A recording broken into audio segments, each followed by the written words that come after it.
and his friends. Tom! Tom! Where are you? No answer. Where is that boy?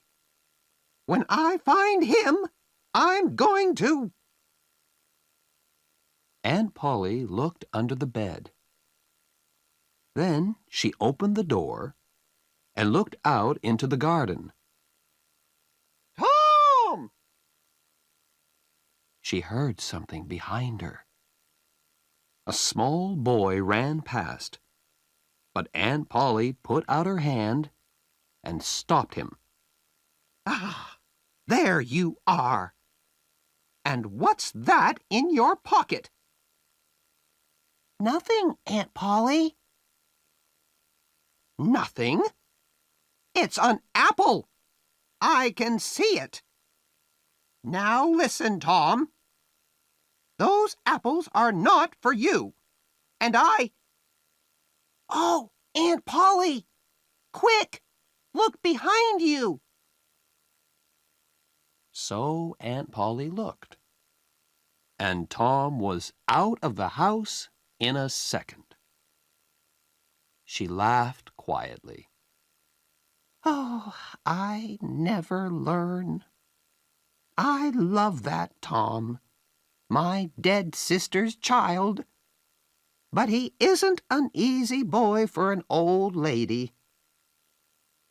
Well, it's Saturday tomorrow, and there's no school.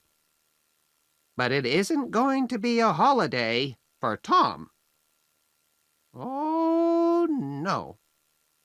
He's going to work tomorrow. Saturday was a beautiful day. It was summer, and the sun was hot, and there were flowers in all the gardens.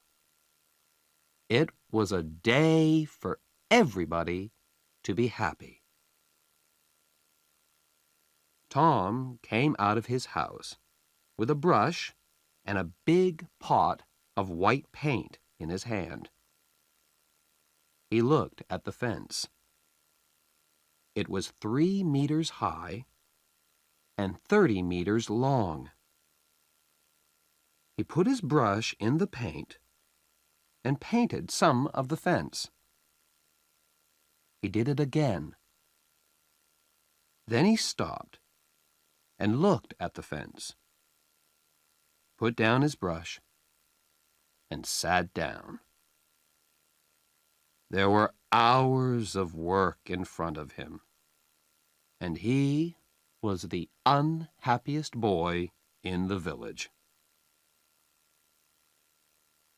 After 10 minutes, Tom had an idea. A wonderful idea. He took up the brush again and began work. He saw his friend, Joe Harper, in the street. But he didn't look at him. Joe had an apple in his hand. He came up to Tom and looked at the fence. "I am sorry, Tom." Tom said nothing. The paintbrush moved up and down. "Working for your aunt," said Joe. "I'm going down to the river. I'm sorry you can't come with me." Tom put down his brush. "You call this work?" he said. "Painting a fence," said Joe. "Of course it's work." "Perhaps it is, and perhaps it isn't. But I like it," said Tom. "I can go to the river any day. I can't paint a fence very often." Joe watched Tom for about 5 minutes. Tom painted very slowly and carefully. He often stopped, moved back from the fence, and looked at his work with a smile. Joe began to get very interested and said, "Tom, can I paint a little?" Tom thought for a second. "I'm sorry, Joe. You see, my aunt wants me to do it because I'm good at painting. My brother Sid wanted to paint too, but she said no." "Oh, please, Tom, just a little. I'm good at painting too." "Hey, do you want some of my apple?" "No, Joe, I can't." "Okay, you can have all my apple." Tom gave Joe the brush. He did not smile, but for the first time that day, he was a very happy boy. He sat down and ate Joe's apple. More friends came to laugh at Tom, but soon they all wanted to paint too. By the afternoon, Tom had 3 balls, an old knife, a cat with one eye, an old blue bottle, and a lot of other exciting things. He was the richest boy in St. Petersburg. And the fence, all 30 meters of it, was a beautiful white. He went back to the house. "Aunt Polly, can I go and play now?" Aunt Polly came out of the house to look. When she saw the beautiful white fence, she was very pleased. She took Tom into the house and gave him an apple. "Well, you can go and play, but don't come home late." Tom quickly took a second apple and ran off. On Monday morning, Tom didn't want to go to school, but Aunt Polly got him out of bed and then out of the house. In the street near the school, he met his friend Huckleberry Finn. Huck had no mother, and his father drank whiskey all the time. So Huck lived in the streets. He didn't go to school. He was always dirty, and he never had a new shirt. But he was happy.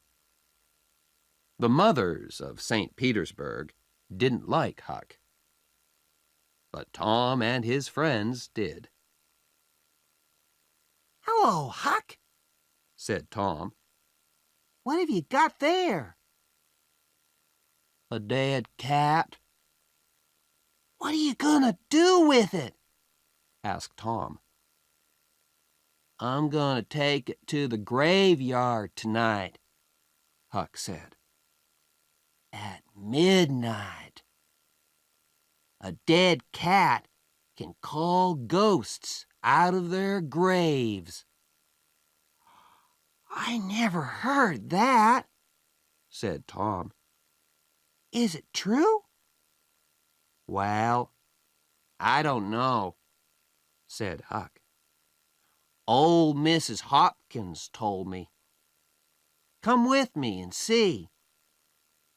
"Or are you afraid of ghosts?" "Of course not," said Tom. "Come and meow for me at my window at 11 o'clock. After this, Tom was late for school, and the teacher looked at him angrily. "Thomas Sawyer, why are you late again?" he said. Tom began to speak, and then stopped. There was a new girl in the schoolroom. A beautiful girl with blue eyes and long yellow hair. Tom looked and looked.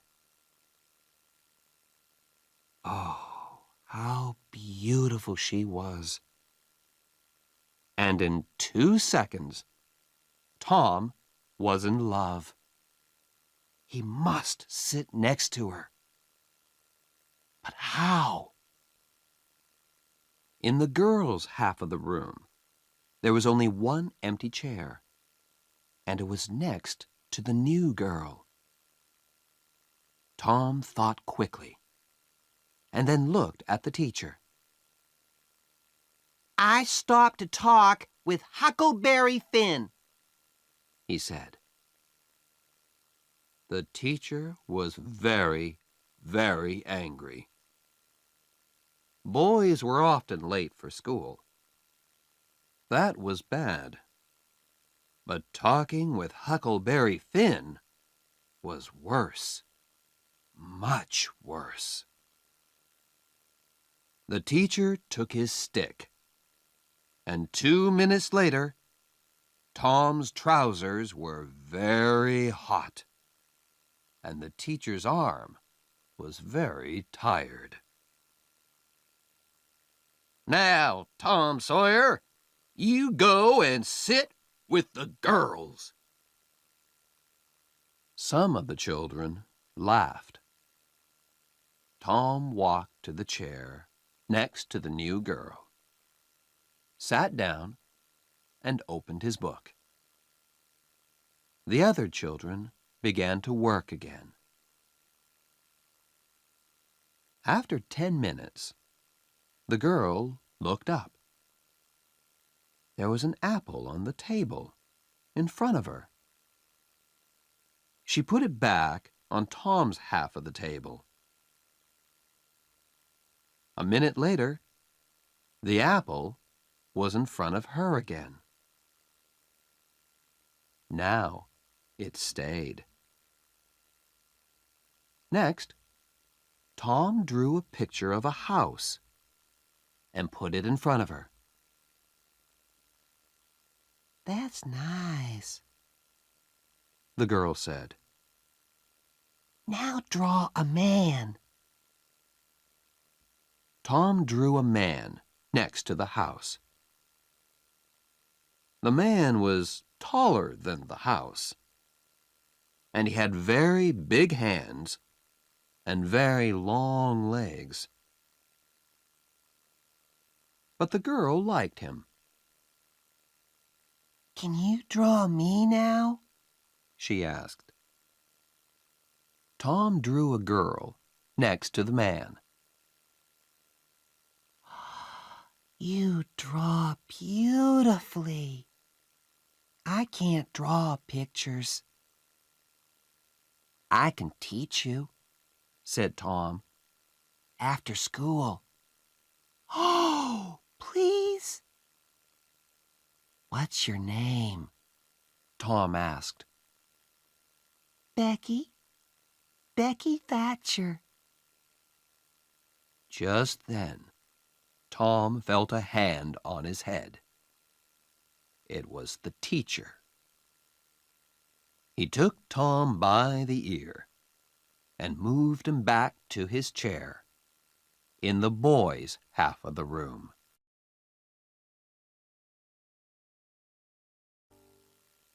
Chapter 2. In the Graveyard. That night, Tom went to bed at 9:30. He waited for Huck's meow, and at 11 o'clock, it came.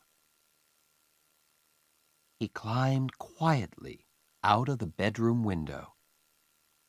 And then he and Huck walked out of the village with the dead cat. The graveyard was on a hill, about a mile from St. Petersburg. When the boys got there, they put the dead cat on a grave and sat down behind some trees. They watched and waited.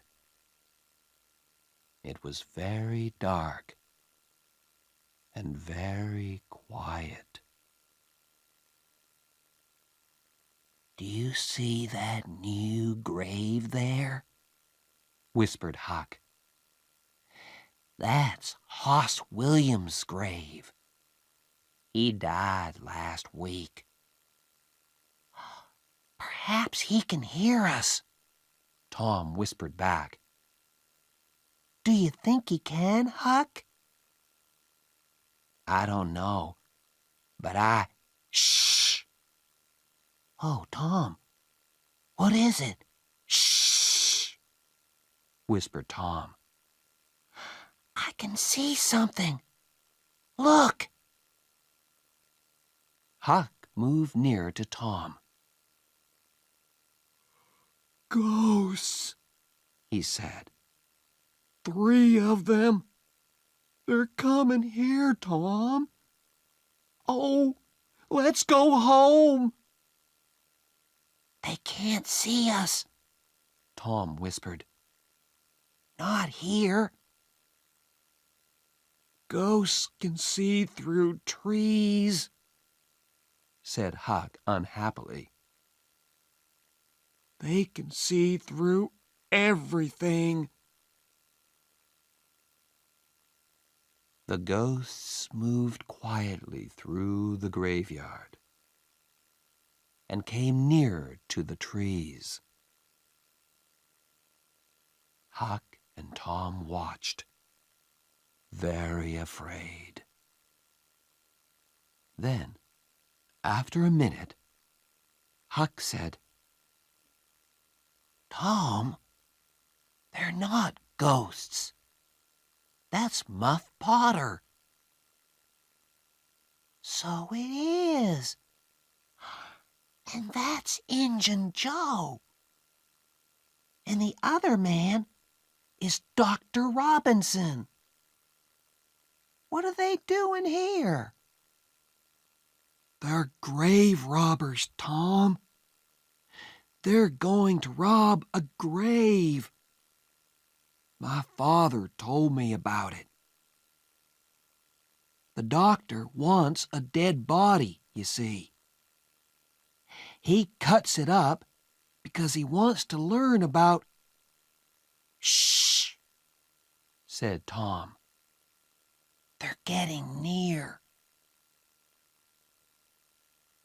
The 3 men stopped at Hoss Williams' grave, and Injun Joe and Muff Potter began to dig.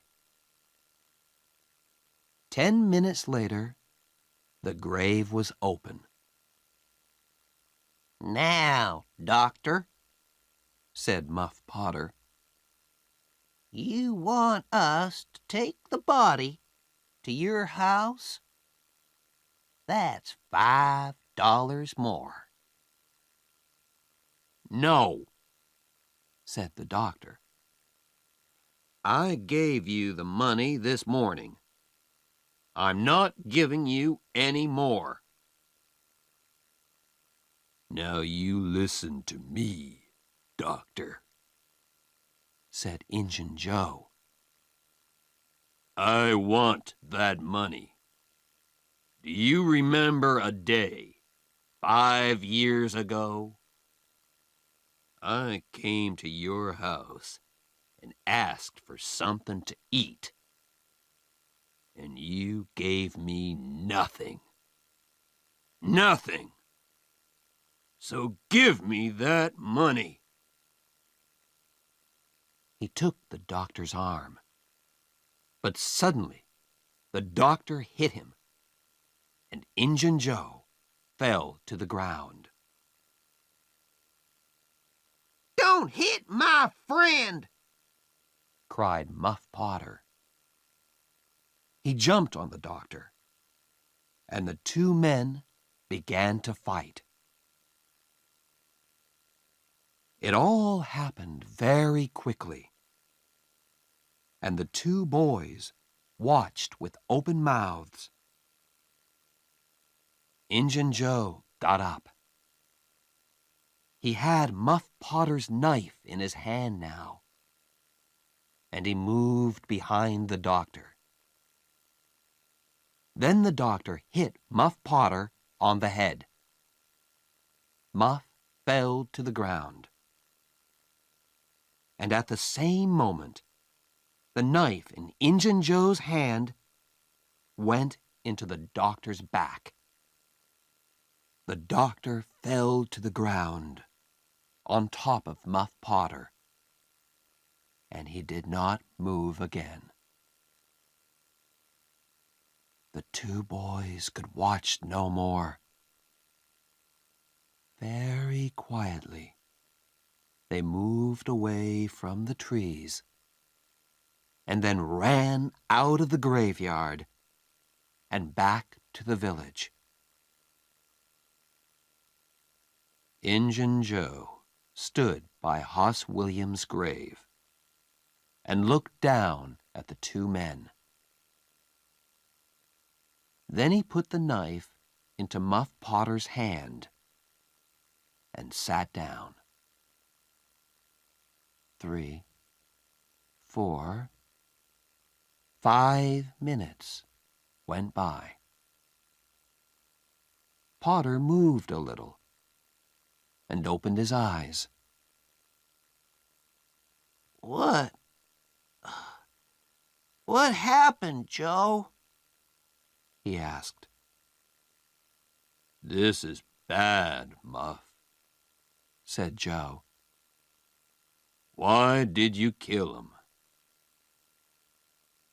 Muff looked at the doctor's dead body, then at the knife in his hand. "Me? Did I kill him?" His face went white, and the knife fell from his hand. "It's the whiskey, Joe. I never fight with knives, usually. Oh, why did I drink all that whiskey tonight? I don't remember anything." "It's okay, Muff," said Joe. "I'm not going to tell anyone. You get away quickly. Go on. Go now." Muff Potter got up and ran away. Joe watched him for a minute. Then he carefully put the knife next to the doctor's body. Then he, too, left the graveyard.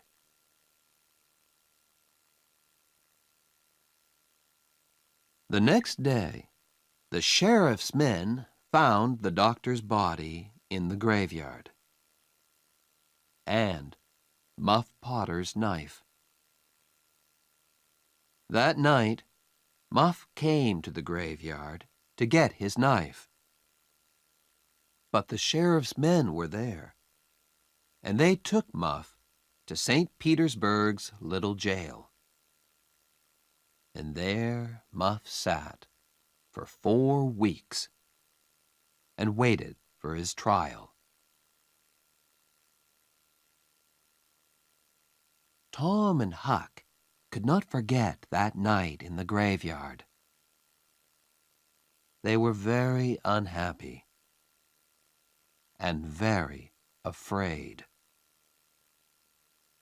"What are we gonna do?" said Tom. "Muff Potter didn't kill the doctor. Injun Joe did. We saw him." I know, Huck said. but what can we do? We can't tell anyone. I'm afraid of Injun Joe. He's dangerous. And he's a killer. Do you want a knife in your back?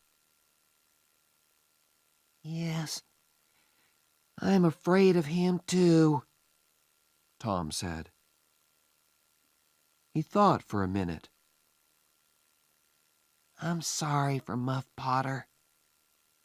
But you're right, Huck. We can't tell anyone about Injun Joe.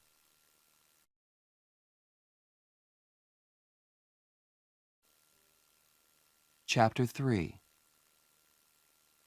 On Jackson's Island.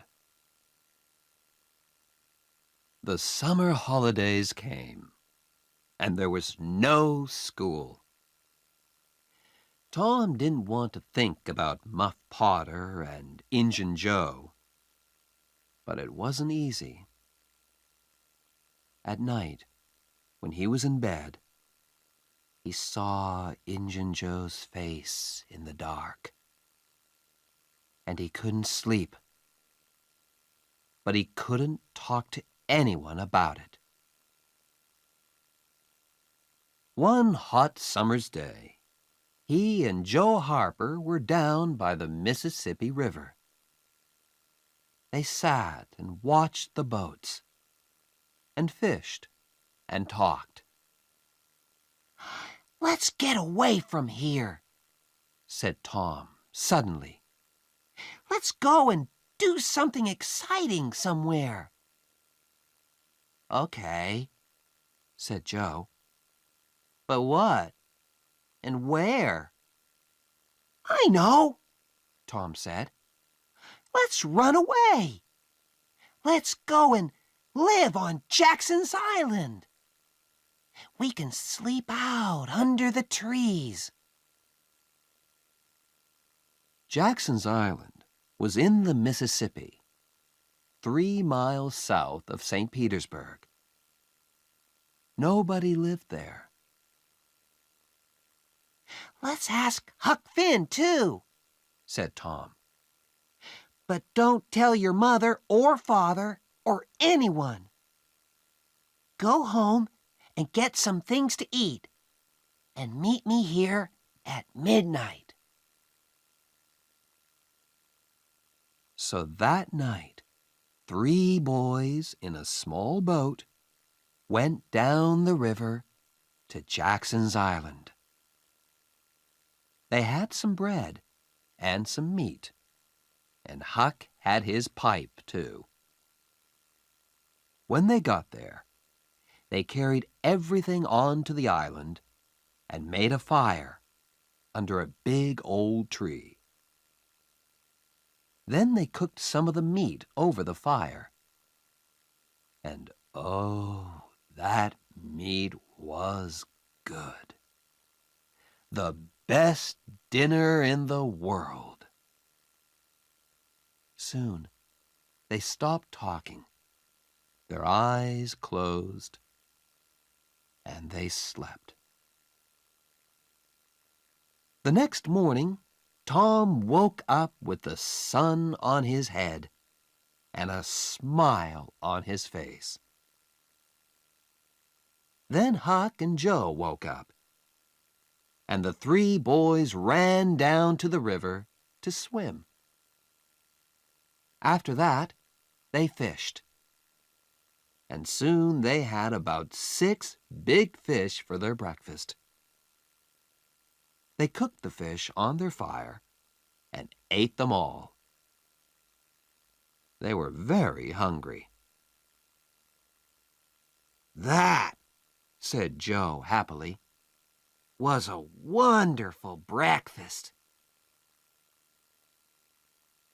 After breakfast, they walked through the island, swam some more, talked, fished, and swam again. They came back to their fire in the afternoon. Suddenly, Tom looked up and said, "Listen, can you hear boats?" They listened, and then ran across the island to look down the river. There were 20 or more boats on the water. Every boat in St. Petersburg was out. "What are they doing?" asked Joe. "They're looking for a dead body, I think," said Huck. "They did that last summer, when Bill Turner fell in the river and drowned." "Who's dead, do you think?" asked Joe. The boys watched the boats. Suddenly, Tom cried, "I know who's dead! It's us! They're looking for us!" This was wonderful. Tom looked at his friends. "We're famous," he said. "Everybody in St. Petersburg is talking about us. And they all feel sorry for us." Night came, and the boys went to sleep. But Tom did not sleep. And when morning came, he wasn't there. "Huck, where's Tom?" cried Joe. "I don't know," Huck began. "but look, there he is. He's swimming across to the island now. Hey, Tom!" At breakfast, Tom told his story. "I went home last night," he said, "and listened at the window. Joe, your mother was there too, and she and Aunt Polly cried and cried. I heard some very interesting things. On Sunday, there's going to be a big funeral at the church. For us. And listen, I've got a wonderful idea."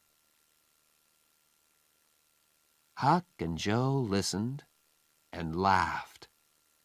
And yes, it was a wonderful idea. That night, the boys cooked some more fish. And after dinner, Huck got out his pipe and began to smoke. "Can we smoke too?" asked Tom. "I want to learn." So Huck made pipes for Tom and Joe, and the three boys sat and smoked. "Hey, I like smoking," said Tom. "It's easy." "It's nothing," said Joe. "I'm going to smoke every day." But after 10 minutes, Tom and Joe got quieter and quieter, and their faces went an interesting color. "I'm going for a little walk now," said Tom. He stood up carefully and walked away into the trees. "Me too," said Joe, quickly. The two boys came back an hour later, but they didn't smoke their pipes again. On Sunday morning, there were no happy faces in St. Petersburg. Aunt Polly and Joe's mother and father were in the church, and all the boys' friends. The minister said some very nice things about the three boys. And the boys' families cried and cried. Everybody cried. And little Becky Thatcher did not stop crying for 1 second. There was a small noise at the back of the church. But at first, nobody heard it. Then the minister looked up and suddenly stopped speaking. Everybody turned to look. Their mouths opened and stayed open. And into the church came the three dead boys. Tom first, Joe next, and then Huck. For a second, nobody moved or spoke. And then the noise began. Aunt Polly and Joe's mother ran to the boys and took them in their arms. Aunt Polly cried and laughed and cried again. "Oh, Tom," she said, "you're a bad boy, but I love you." Suddenly, the minister called out, "Oh, happy days! Sing, good people of St. Petersburg! Sing and be happy!" And everybody sang and smiled and laughed for a long time. It was St. Petersburg's happiest funeral. The weeks went by, and the judge came to St. Petersburg. On the day before Muff Potter's trial, Huck and Tom met in the street near Tom's house. Huck was unhappy. "Tom, you didn't tell anyone about, you know." "No, I didn't. But Huck, what about Muff? People are saying he's the killer, and he's going to die." "But we can't tell anyone about Injun Joe," said Huck. "I don't want to die too. Do you?" No, Tom didn't want to die. But he couldn't forget Muff Potter's face in the jail. Old, tired, and unhappy. And Injun Joe was a free man. It wasn't right. That night, Tom came home late and very excited. He could not sleep for 2 or 3 hours. The next morning, all the village was at Muff Potter's trial. Injun Joe was there, too. Muff waited, a tired old man with a dirty face. The judge began the trial. Questions, questions, questions. Answers, answers, answers. And the answers were all bad for Muff Potter. "Yes, I found the knife in the graveyard, next to Dr. Robinson's body." "Yes, that's Muff Potter's knife. He always carries it." Yes, I saw Muff Potter in the village that afternoon. He had the knife with him then. Muff Potter began to look more and more unhappy. Then the judge said, Call Thomas Sawyer. St. Petersburg sat up. What did young Tom Sawyer know? Everybody looked at him and waited. Thomas Sawyer, where were you on the 17th of June at the hour of midnight? In the graveyard. Why? I went there to see ghosts. With a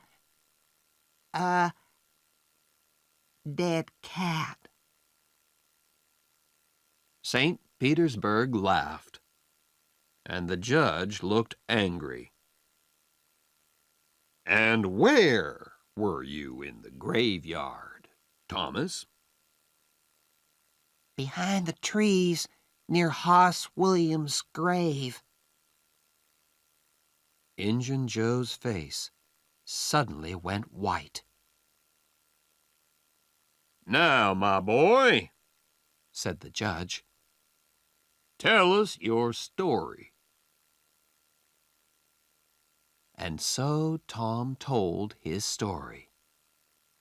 And St. Petersburg sat and listened to him with open mouths.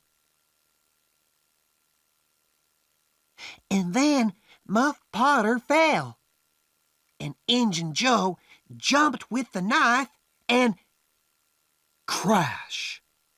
Injun Joe jumped through the window and was out and away in a second. St. Petersburg loved Tom for a week. But Tom was not happy. Injun Joe was not in jail, and he was a dangerous man. Tom slept badly for weeks. The slow summer days went by. Injun Joe did not come back to St. Petersburg, and Tom began to forget.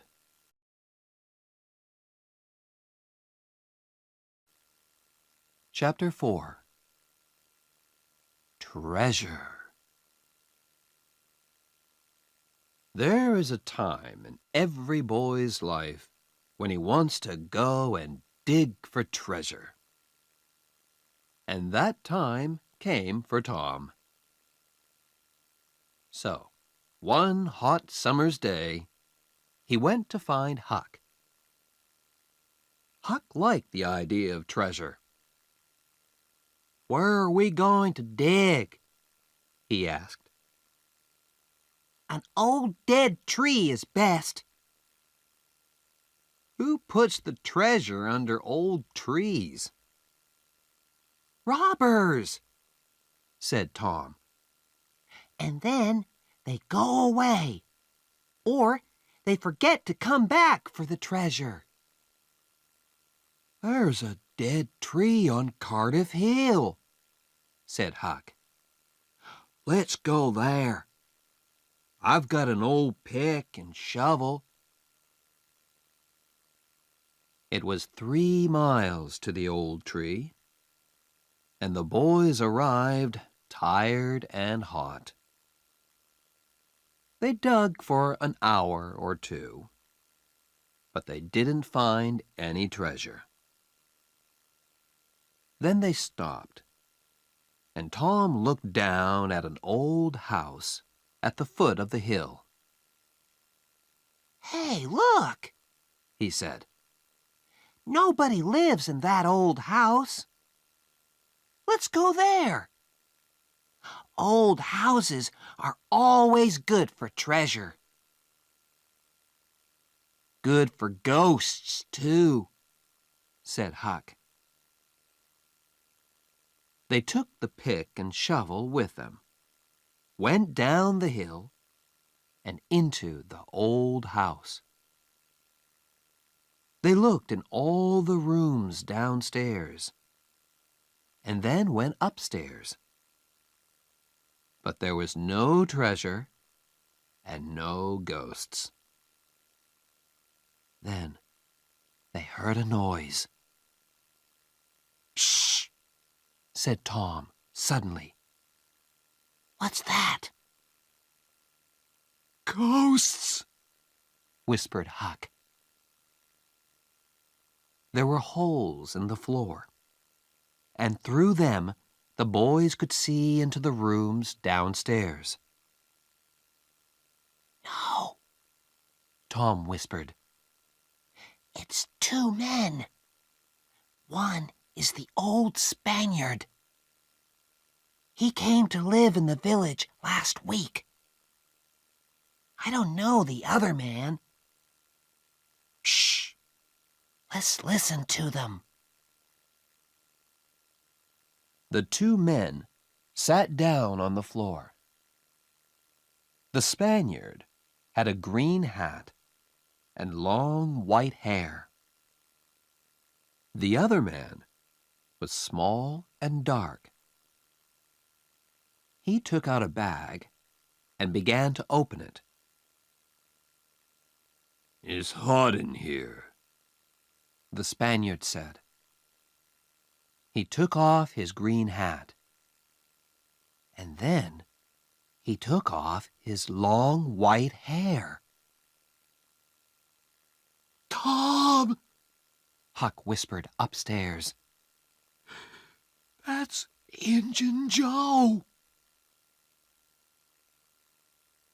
We took $650 when we robbed that house, said the second man.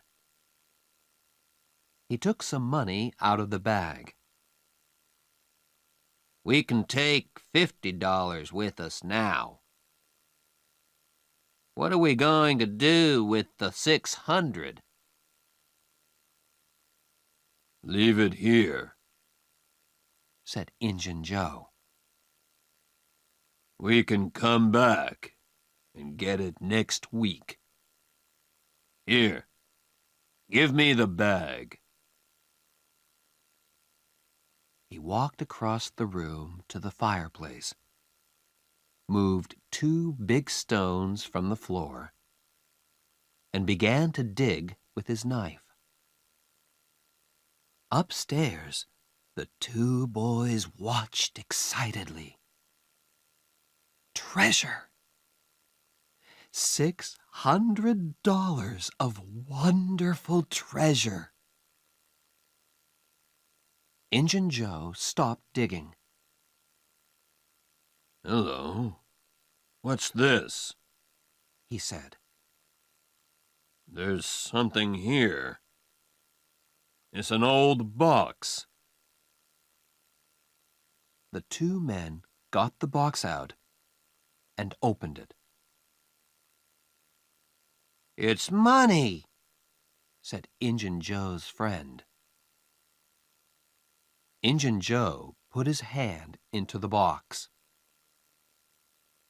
"There are thousands of dollars here," he said, and the two men looked at the money with happy smiles. but who? Began Injun Joe's friend. "Don't ask," Injun Joe said. "It's our money now." We can't take it with us today, said his friend. What can we do with it? Put it back under the floor? "Yes," said Injun Joe. Happy faces upstairs. "No." Very unhappy faces upstairs. Let's put it under the cross. Nobody goes there. We can take it there tonight." When night came, the two men carried all the money away. The boys did not go after them because they were afraid of Injun Joe. But they wanted very much to find that cross.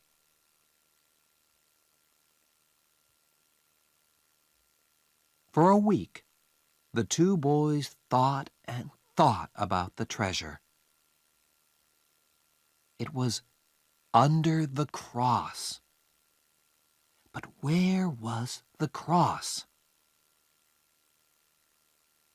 In St. Petersburg, the boys watched the Spaniard carefully.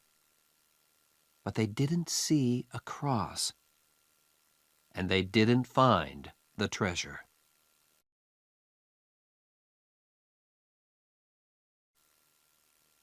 Chapter 5. In the Cave. The next Saturday was Becky Thatcher's birthday, and all Becky's friends were very excited. It's going to be a wonderful day, Becky told Tom. We're going to have a picnic by the river, and after that, we can visit McDougal's cave. So in the morning, a big boat took Becky, Tom, and all their friends down the river. There were some older children on the boat, too. But all the mothers and fathers stayed at home. Picnics are better without them. And it was a very happy, noisy picnic. After the picnic, the children took out their candles and ran up the hill to the cave. The mouth of the cave was dark, and some of the children were afraid at first. But caves are exciting. So in the end, everybody went in. McDougal's cave was very, very big, with hundreds of tunnels and rooms. The tunnels went up, down, and into the hill for miles. You could walk for days in McDougal's cave. Nobody knew all the cave, but many people knew the tunnels near the door. You could play all day in these tunnels. Tom, of course, knew them well. For hours, the children walked and ran through the cave, up and down the tunnels, in and out of the rooms. In the evening, they came out and walked down the hill to the boat, tired but happy. When the boat arrived back in St. Petersburg, it was dark. Huck Finn saw the boat, but he did not know about the picnic. He did not go to birthday picnics, of course, because the mothers of St. Petersburg did not like him. But tonight, Huck was only interested in treasure. Injun Joe's treasure. Injun Joe was in an old building by the river, and Huck waited in the street near the building. Perhaps, he thought, Injun Joe's cross isn't there, and the box of money. I must wait and watch. I can tell Tom about it tomorrow.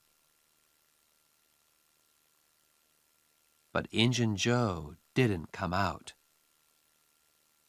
At midnight, it began to rain, and Huck waited all night in the cold street. In the morning, he could not move, and he could not speak. He felt cold, then hot, then cold, then hot again. Mrs. Douglas, a woman from the church, found him in the street. She took him to her home and put him to bed. And there he stayed for 2 weeks. He was very ill, and so he did not hear about Tom and Becky. But on Sunday morning, all St. Petersburg knew about Tom and Becky, because they were not on the boat when it came back to the village. Where were they? Were they lost in the cave? And were they alive or dead?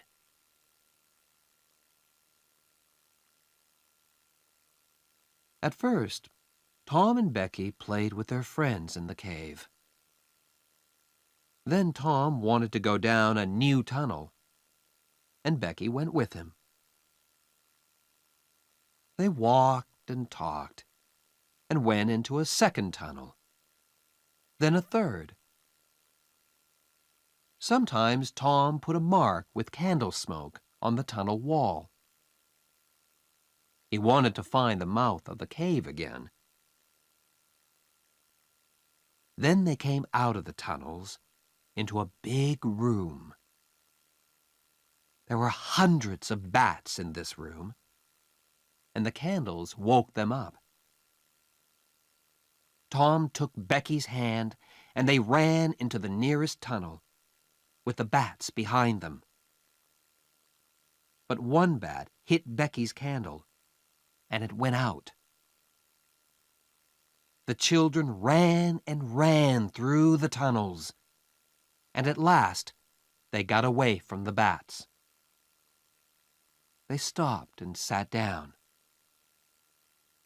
Suddenly, it was very, very quiet.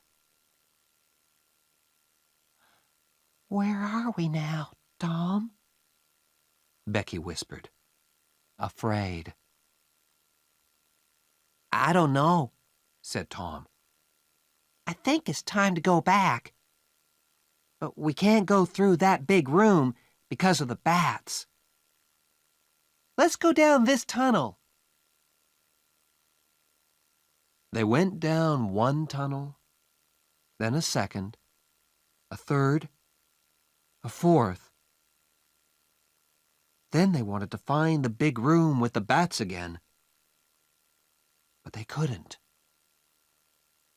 Becky began to cry. Tom, we can't get out. We're lost, Tom. We're lost. They walked and walked. When they were tired, they sat down. Then they got up and walked again. Time went by. Was it day or night? They didn't know.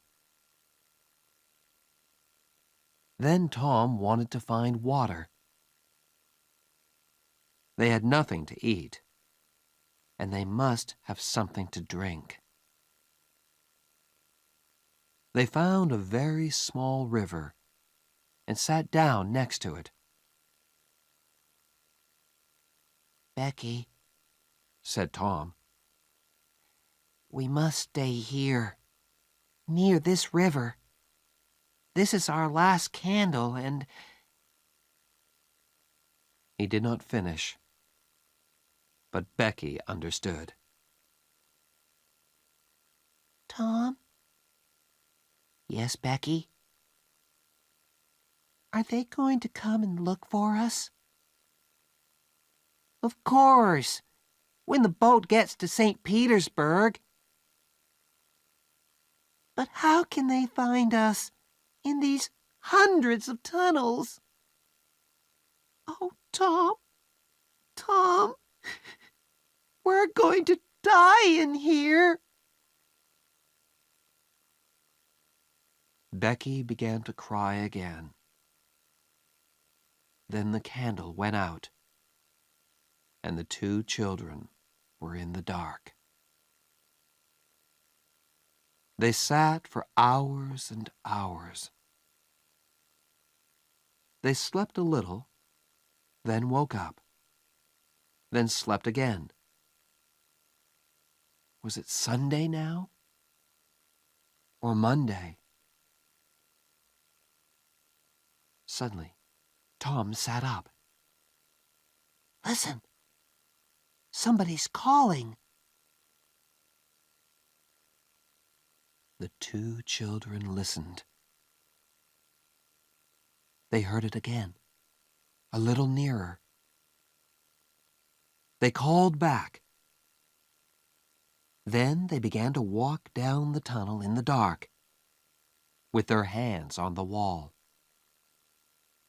They stopped and listened again. But now they couldn't hear anything. Slowly, they went back to their river. They slept again and woke up very, very hungry. Perhaps it's Tuesday now, Tom thought. What can I do? I must do something. Then he had an idea. Becky, listen. I've got a long string in my pocket. I can go down some of the small tunnels and get back to you with the string. You wait here. Slowly and carefully, Tom went down the first tunnel on his hands and knees. Then the tunnel wall on his right finished, and there was nothing. Tom put out his hand to feel the floor. And just then, away to his right, he saw a hand. A hand with a candle. At once, Tom called out. Help! He cried. The hand moved, and Tom saw an arm and a face. It was Injun Joe. Tom was very afraid, but Injun Joe was afraid too, and he quickly ran away down the tunnel. Tom went back to Becky, but he did not tell her about Injun Joe. Tom waited for an hour, then went into a different tunnel with his string. Then a third tunnel. It was Tuesday evening, and St. Petersburg waited. Many of the villagers were in the cave, and they looked for the children day and night. But they heard nothing, saw nothing, and found nothing. Then, late that evening, there was a sudden noise in the streets. People began to run to the thatcher's house. They're here! Becky and Tom are here! Most of the village came to listen to Tom's story. It was in the 6th tunnel, He told them.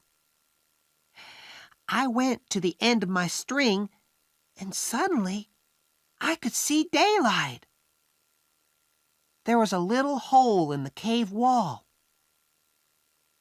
I put my head out, and there was the river, right under my nose. I went back and got Becky, and we climbed out through the hole. Then we stopped a boat on the river. We were 5 miles from the mouth of the cave.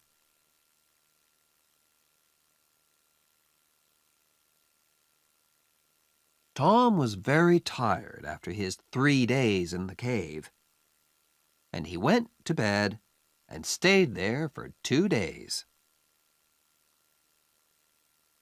He heard about Huck and went to see him on Sunday, and then every day. But Mrs. Douglas was always in the room. You can just say hello, she told Tom. and then you must go. Huck is very ill, and he needs to sleep. So Tom could not talk about anything exciting, and he could not tell Huck about Injun Joe. One day, about 2 weeks after the picnic, Tom was in Becky's house, and her father came in. Well, Tom, Mr. Thatcher said, would you like to go back to the cave again one day? I'm not afraid of that cave, said Tom. Mr. Thatcher laughed. There are a lot of people like you, Tom. But nobody's going into that cave again.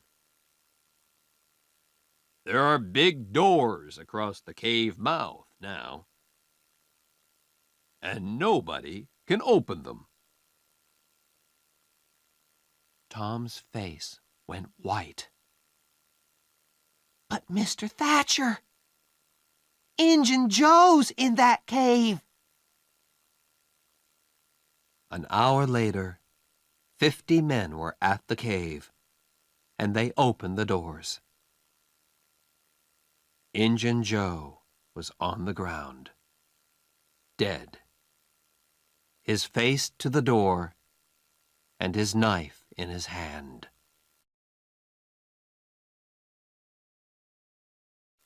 Chapter 6. Under the Cross. The day after Injun Joe's funeral, Huck was out of bed. He and Tom walked slowly out of the village. They had a good long talk, and Huck heard all about the picnic, the cave, and Injun Joe. We're never gonna find the money now, said Huck. Huck, Said Tom. the money isn't in St. Petersburg. It's in the cave. I know it is. Why was Injun Joe in the cave? Because he took the box of money there. Right? Huck looked excited. Say that again, Tom. The money's in the cave. And we can get to it easily. Let's go there now. I've got some candles and a long string. We can take a boat and put it back later. 20 minutes later, the boys were in a boat on the Mississippi. They went 8 miles down the river. and then Tom stopped by some small trees. "Here we are," he said. Tom's hole was just behind the trees. Tom took a candle and climbed in. Huck climbed in after him. "Injun Joe never found this hole," said Tom. "Or he did find it and couldn't get through it. It's very small." The boys went carefully through the tunnels with their string. Then Tom stopped. "I saw Injun Joe about here," he said. "And look, Huck, there's the cross." There was a big smoke cross on the tunnel wall. The boys looked up and down the tunnel, but there was no box of money. "Injun Joe said under the cross," said Tom. "Perhaps it's under the ground. Look, we can move these stones." The boys took their knives and began to dig by the tunnel wall. Very soon, they found a second, smaller tunnel under the wall. They climbed down into it and came into a small room. There was a bed, 2 whiskey bottles, some old shoes, and the box of money.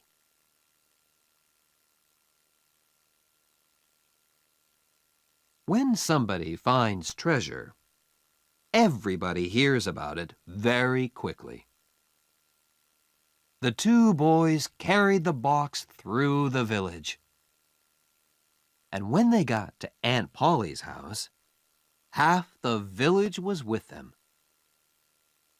Everybody went into the house.